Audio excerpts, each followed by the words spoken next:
Si tu es déjà allé dans une salle de sport, tu as sûrement croisé l'un de ces personnages. Et sinon, peut-être que tu en fais partie. Du mec qui crie plus fort que le poids qu'il soulève, à celui qui touche un haltère et le lendemain se prend pour Hercule, ou encore l'influenceuse qui fait plus de TikTok que de répétitions. La salle de sport est un lieu sacré, mais aussi un zoo rempli de spécimens uniques. Alors prépare-toi, car aujourd'hui je te présente le top 11 des personnes qui ne peuvent pas manquer dans une salle de sport. Voyons avec laquelle tu t'identifies. Numéro 11, le pro. Si la salle de sport était un royaume, le pro serait le chevalier en armure dorée.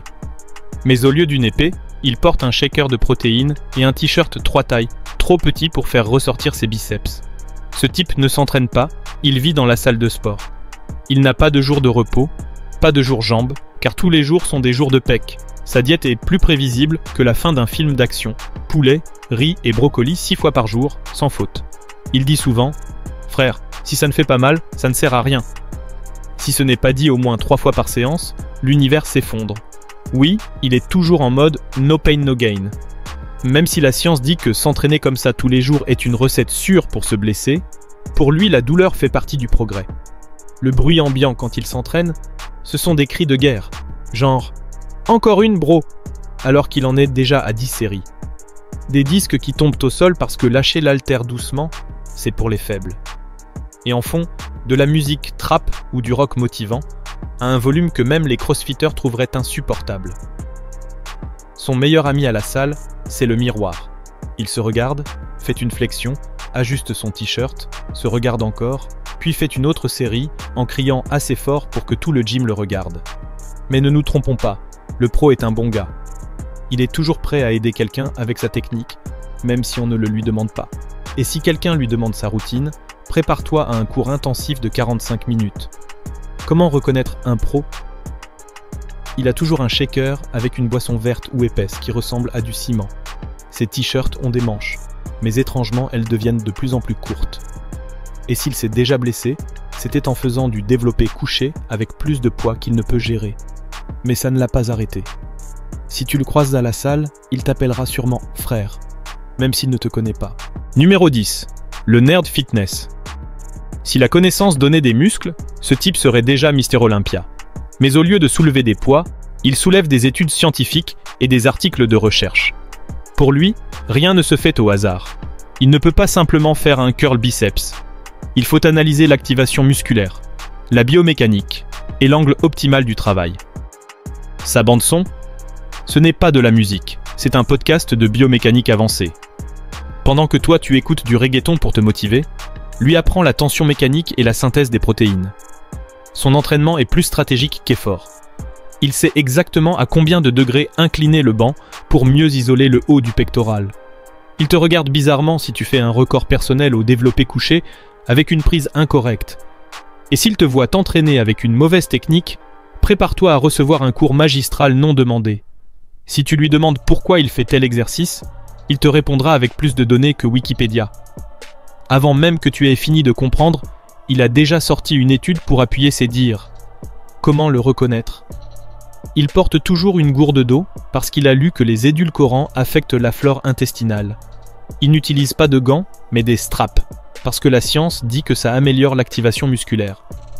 Et si tu lui dis que tu t'entraînes avec la sensation de bombe, il te regarde comme si tu avais dit une hérésie. Si tu t'entraînes avec lui, prépare-toi à t'entraîner sérieusement, mais aussi à recevoir un cours intensif gratuit de biomécanique. Numéro 9, le don. Si la salle était un film des années 80, le don serait le héros. Toujours avec son t-shirt ajusté, son pré-entraînement café noir sans sucre et sa playlist fixe, Eye of the Tiger. Pour lui, le fitness moderne, c'est de la fainéantise, il vient de la vieille école. Quand personne ne parlait d'activation musculaire ou de déficit calorique, ici on vient soulever lourd, point final. Ce n'est pas de l'entraînement, mec. Avant, on s'entraînait vraiment. Il te dira ça en faisant des curls avec un balancement du dos digne d'une salsa. Les règles d'or du don, le cardio c'est pour ceux qui n'ont pas de masse.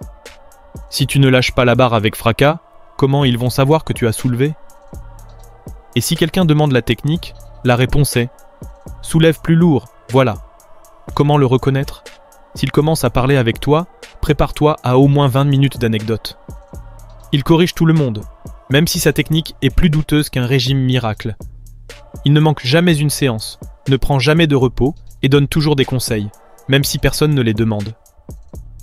Si tu t'entraînes près de lui, il t'appellera sûrement Mijo, même si tu as 30 ans. Numéro 8. L'intermittent.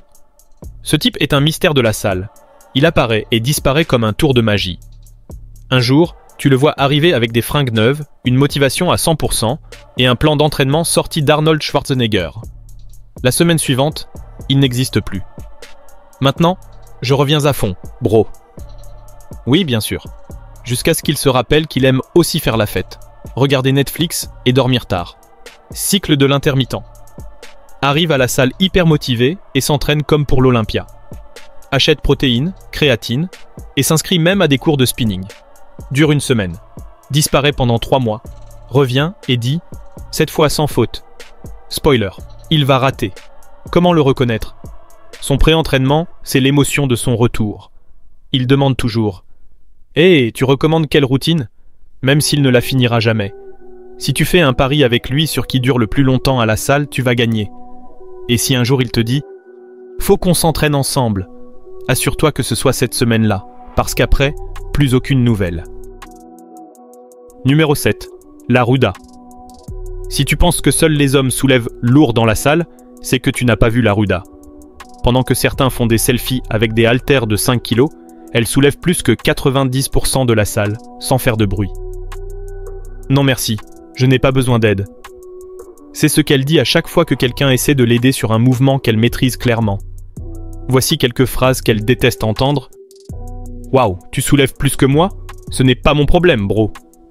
Tu n'as pas peur de devenir un mec ?» Elle rit et continue de soulever. Que les hommes utilisent le rack à squat pour faire des curls. Comment la reconnaître? Elle a toujours son shaker de protéines et c'est exactement ce qu'elle fait. Elle ne parle pas beaucoup, mais si quelqu'un utilise sa barre sans demander, elle lance un regard plus effrayant qu'un jour de cardio. Si tu la défies au soulevé de terre, tu vas perdre. Si tu la vois à la salle, respecte-la, ne l'interromps pas. Et surtout, ne la sous-estime pas. Numéro 6. La fitness model. Dans la salle de sport, il y a ceux qui s'entraînent et ceux qui transforment la salle en plateau de tournage. La fitness model ne vient pas juste faire de l'exercice, elle vient créer du contenu. Elle suit une routine bien rodée, elle arrive avec une tenue impeccable, un maquillage parfait et son trépied à la main. Elle cherche le meilleur angle, parce que si la vidéo n'est pas réussie, la série ne compte pas. Fessier, fessier et encore fessier. Si ce n'est pas du hip thrust, c'est du squat. Toutes les 5 répétitions, une pause pour vérifier le téléphone. Elle prend plus de photos qu'elle ne fait de répétitions. « Arrêtez de me filmer, quelle honte !» dit-elle, alors qu'elle filme chaque mouvement en 4K. Comment la reconnaître? Elle a toujours un trépied à portée de main. Et si tu t'entraînes à côté d'elle, tu finiras accidentellement dans son TikTok. Sa bouteille d'eau fait 2 litres, parce que l'hydratation fait aussi partie de l'esthétique. Si tu lui demandes sa routine, elle t'enverra directement sur son Instagram. Si tu la vois à la salle, ne l'interromps pas, sauf si tu veux être tagué dans sa prochaine story. Numéro 5. La génétique supérieure.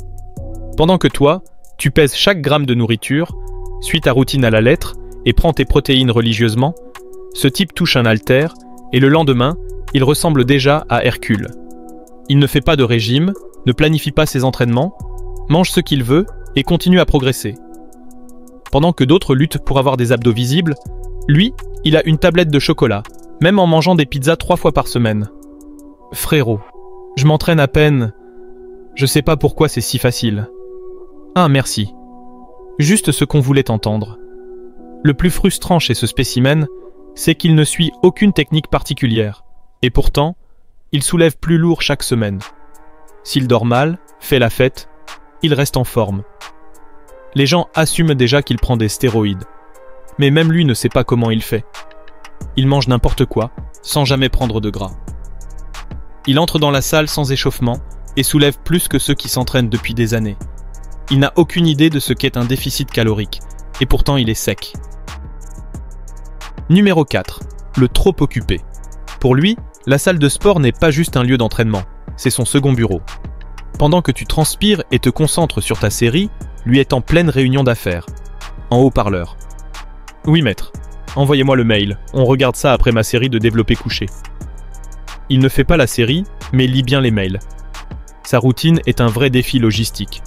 Il arrive avec des écouteurs, mais pas pour écouter de la musique, non. Pour répondre à des appels pro. Il fait une série, puis prend 15 minutes pour répondre à ses emails. Il termine son entraînement en 40 minutes pile, parce que le temps, c'est de l'argent. Il se douche à la salle et ressort prêt pour une réunion.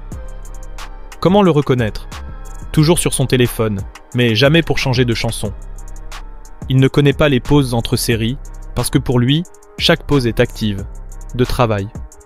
Son pré-workout, c'est un café et 3 appels en attente. Si tu le vois à la salle, ne lui demande pas de t'aider pour un spot.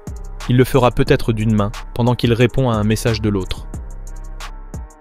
Numéro 3. Celui qui est toujours en prise de masse. Pour ce gars, le super surplus calorique n'est pas une phase, c'est un style de vie. Alors que les gens font une prise de masse quelques mois, puis une sèche, lui est en prise de masse depuis le lycée. Frérot, je suis en phase de gain. Oui, bien sûr. Depuis combien d'années exactement? Son régime repose sur 3 règles sacrées. Manger beaucoup, manger encore plus. S'il a encore faim, c'est qu'il n'a pas assez mangé. J'adore les squats, mais aussi les quesadillas. Comment le reconnaître? Son sac de sport ressemble à une glacière de préparateur physique. Il est toujours en train de manger quelque chose, même entre les séries. Il dit « Je commence bientôt la sèche, mais ce jour-là n'arrive jamais. Si tu vas manger avec lui, prépare-toi à le voir avaler 3 hamburgers en moins de 5 minutes. » Numéro 2. La fille, je veux juste me tonifier. Pour elle, la salle de sport n'est ni pour prendre du muscle, ni pour perdre du gras, c'est pour se tonifier. Personne ne sait exactement ce que ça veut dire, mais elle est sûre d'elle. Je ne veux pas devenir trop musclé. Calme-toi, Andrea. Soulever un haltère de 2 kg ne va pas te transformer en Hulk du jour au lendemain. Voici sa routine infaillible. Que du cardio. Si elle touche des poids, ce sont ceux d'1 kilogramme. Elle évite le soulevé de terre comme si c'était un film d'horreur. Elle fait 1000 répétitions avec des haltères roses, parce que c'est comme ça qu'on se tonifie. Ce qui lui fait le plus peur, qu'on lui dise que s'entraîner avec des poids serait plus efficace que 40 minutes de tapis roulant. Qu'on lui parle d'hypertrophie. Qu'elle soulève accidentellement quelque chose de lourd et sente qu'elle a pris 1 centimètre de muscle. Comment la reconnaître? Elle est toujours sur le tapis roulant, mais ne transpire jamais. Quand elle utilise des poids, ils ressemblent plus à des accessoires qu'à des outils d'entraînement. Quand quelqu'un lui explique comment on construit vraiment du muscle, elle fait semblant d'écouter, puis continue comme avant. Si tu la vois à la salle, laisse-la vivre dans son monde de tonification, car essayer de la convaincre du contraire, c'est perdre ton temps. Numéro 1, le beau gosse. Pour lui, la salle n'est pas un lieu d'entraînement. C'est un défilé de mode. Pendant que tu te concentres à battre tes records perso, lui se soucie plus de trouver l'angle parfait dans le miroir. Bro, tu peux m'aider à filmer un TikTok? Si tu acceptes, prépare-toi à 20 prises, jusqu'à ce que ça ait l'air naturel. Sa routine gym inclut échauffement, vérifier sa coiffure, s'assurer que la lumière de la salle le met en valeur. Exercice principal, faire 3 répétitions et 10 selfies. Exercice accessoire, marcher dans toute la salle en regardant son reflet sur chaque surface disponible. Fin, un TikTok en posant avec son shaker. On ne sait pas ce qu'il s'entraîne à faire, mais son réservoir de confiance est toujours plein. Comment le reconnaître? Toujours en débardeur ou t-shirt moulant, même les jours jambes, qu'il ne fait probablement jamais. Il passe plus de temps à se regarder qu'à soulever. Son téléphone contient plus de photos de lui que de vidéos d'entraînement. Si tu le croises à la salle, n'interromps pas sa session de mannequinat, sauf si tu veux finir figurant dans son prochain TikTok. Et voilà, le zoo de la salle de sport dans toute sa splendeur. Tu as sûrement croisé plusieurs de ces personnages, ou peut-être es-tu l'un d'eux. Dis-moi en commentaire avec lequel tu t'es identifié, ou lequel manque à la liste. On se voit dans la prochaine vidéo. Et souviens-toi, ne sois pas celui qui utilise le rack à squat pour faire des curls. Si tu as aimé ce top sur les types de personnes qu'on trouve dans une salle de sport, tu vas sûrement adorer cette autre vidéo sur la mort étrange de Léo Longevity. Ce mystère va certainement te donner matière à réfléchir.